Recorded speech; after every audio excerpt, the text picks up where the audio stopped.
आज मैं अपनी लाइफ में ऐसे हीरो से मिलने जा रहा हूँ जिन्होंने सेवा में कोई कसर नहीं छोड़ी। तो आइए मिलते हैं AK पांडे से, जो कि रांची से हैं। हीरोज फिल्मों में होते हैं, किस्से कहानियों में होते हैं और कुछ रियल लाइफ में भी होते हैं जो चुपचाप अपना काम करते हैं और न जाने कितनों की जिंदगियों को बदल जाते हैं, दिलों को छू जाते हैं, हजारों लोगों को जीने की राह बता जाते हैं।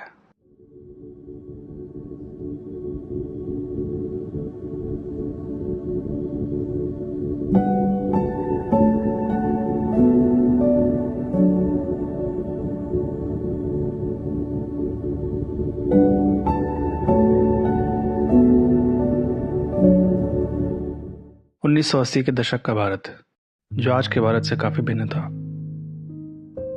भारत जो आज़ाद तो हो गया था, पर बरसों की गुलामी और शोषण ने उसे कमज़ोर और लाचार बना दिया था। देश आए दिन आर्थिक और सामाजिक चुनौतियों का सामना कर रहा था।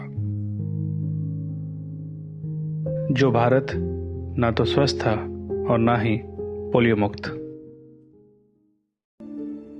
इन सब में छोटे बच्चों में पाए जाने वाले सबसे खतरनाक समस्याएं थीं पोलियो और CP यानी सेरेब्रल पैल्सी। एक प्रीनेटल कंडीशन तो दूसरा वायरल इन्फेक्शन, पोलियोमाइलाइटिस यानी पोलियो, एक वायरल इन्फेक्शन जो शरीर के उन नसों को कमज़ोर कर देता है जो मसल्स को कंट्रोल करती हैं।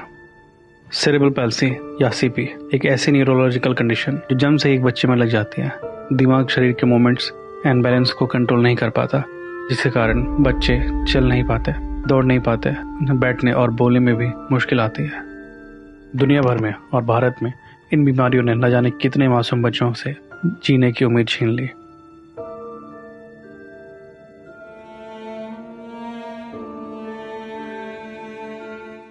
ऐसे दौर में रोटेरियन डॉक्टर अनिल पांडे उम्मीद के एक किरण बनकर दुनिया के सामने आए।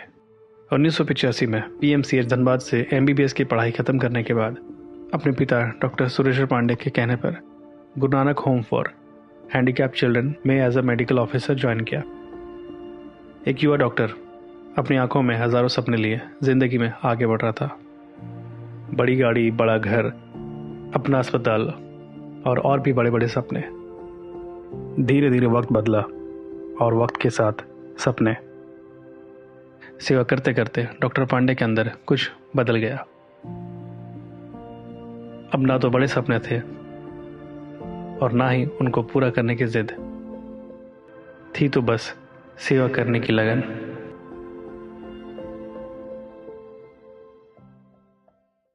गुरु नानक होम में डॉक्टर अनिल ने काफी दिल से लोगों की सेवा की।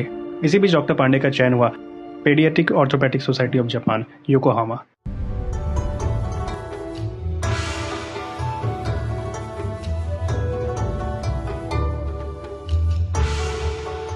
जहां उन्होंने कड़ी मेहनत से डॉक्टरी की बारीकियां सीखी और अपने पिता समान गुरु डॉक्टर कीको कामिचा के मार्गदर्शन में एक बहुत ही कुशल सर्जन बन गए।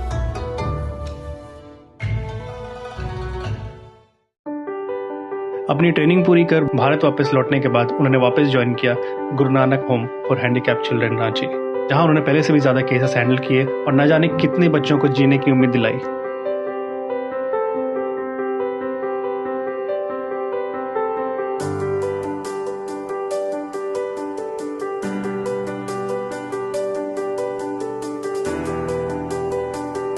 एक तरफ डॉक्टर पांडे सेवा के अपने मिशन में आगे बढ़ रहे थे, वहीं दूसरी तरफ दुनिया भर में पोलियो को जड़ से खत्म करने के लिए प्रयास किए जा रहे थे।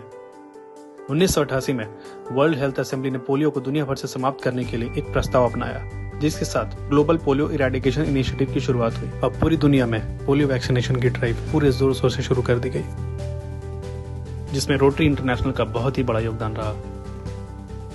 पोलियो मुक्त विश्व का सपना सबसे पहले रोटरी इंटरनेशनल क्लब ने देखा और जिसकी पूर्ति के लिए रोटरी ने दुनिया भर की सरकारों एवं संस्थाओं के साथ मिलकर पोलियो के खिलाफ लड़ाई में सहयोग किया। वैक्सीन एंड इम्यूनाइजेशन ड्राइव्स के लिए जरूरी फंड रेज किए गए। साथ ही दुनिया के 122 देशों में हर साल कैंप्स लगाकर वैक्सीनेशन ड्राइव्स का आयोजन भी किया जाने लगा और ये प्रयास आज भी जारी है। साल 1995 में डॉक्टर पांडे को रोटरी क्लब रांची के पल्स पोलियो प्रोग्राम के चेयरमैन पद की जिम्मेदारी दी गई और उसके बाद मानो उनके सेवा के पंखों को उड़ान मिल गई। कि मैं जब इतनी बड़ी जिम्मेदारी दी गई है तो कुछ इसमें क्यों नहीं कर दी। तो मेरे बैचमेट और बहुत अच्छे दोस्त और brotherly doctor VN Chaudhary Silli में as a medical officer posted थे। तो हम लोगों ने पहला कैंप वहाँ लोटा में शुरू किया। लोटा में शुरू करते करते हम लोग एक गांव में 3 कैंप करते थे और 3 टेबल लगता था। एक टेबल पर इम्यूनाइजेशन चलता था, एक टेबल पर जनरल पेशेंट देखा जाता था और एक में ऑर्थोपेडिक वाले हम देखते थे। और उसमें जो है हम सिलेक्शन करते थे और सिलेक्शन कर करके जो हैंडीकैप मिलता था उसको गुरु नानक होम में या मेरे हॉस्पिटल में भी कुछ चैरिटेबल फ्री बेड था, उसमें रख के ट्रीटमेंट करते थे। तो इस तरह हम लोग का 25-30 कैंप तो अराउंड सिल्ली होता चला गया। बच्चे काफ़ी गुरु नानक होम आते गए। एक लॉट में 10-15 बच्चे आते थे, 20 कभी बच्चे आ जाते थे। तो इसमें ट्रीटमेंट चलता रहा। फिर मेरे मन में आया कि क्यों नहीं ये इस सिल्ली एरिया से हटा करके पूरे झारखंड में क्यों नहीं फैलाया गया। जो अभियान झारखंड के एक छोटे से गांव से शुरू हुआ, वो देखते देखते पड़ोसी राज्य जैसे छत्तीसगढ़ और उत्तर प्रदेश तक भी पहुंच गया। अब देश में हर साल करीब 8 से 10 कैंप्स का आयोजन होने लगा और उन कैंपों से चुने गए जरूरतमंद मरीजों का इलाज के लिए गुरु Nanak home for handicapped children और डॉक्टर पांडे के निजी अस्पताल RGSI में दाखिला कराया गया और साथ ही जरूरी सर्जरी, फिजियोथेरेपी एंड फिटिंग भी प्रदान की गई। साल 2012 के दिसंबर महीने में आयोजित India Nigeria rotary polio corrective surgery project में डॉक्टर पांडे को नाइजीरिया भेजा गया, जहां उन्होंने विषम परिस्थितियों में अपने दायित्वों का कुशलतापूर्वक निर्वाह किया और प्रोजेक्ट की सफलता में महत्वपूर्ण भूमिका निभाई। डॉक्टर अनिल कुमार पांडे ने अपनी समस्त सेवाएं निस्वार्थ भाव से निःशुल्क प्रदान की हैं और ये सेवाएं आज भी जारी हैं। मानवता के प्रति किए गए उनके अतुलनीय त्याग, सेवा और समर्पण को कभी भुलाया नहीं जा सकता। हम डॉक्टर बने हैं, हमको सोचना है कि ह्यूमैनिटी रहना चाहिए। पैसा दे दीजिए, दान कर दीजिए, सब कुछ कर दीजिए, लेकिन आपको हाथ से सेवा करने का मौका नहीं मिलेगा। तो आप पैसा जरूर कमाइए, लेकिन मन में सेवा जरूर रखिए। ये मेरी सबसे आग्रह है और एक परामर्श भी है। आप लोगों को डॉक्टर AK पांडे की जर्नी कैसी लगी, प्लीज़ मुझे कमेंट्स में ज़रूर बताएं। मैं आपके कमेंट्स का वेट करता हूं। Thank you.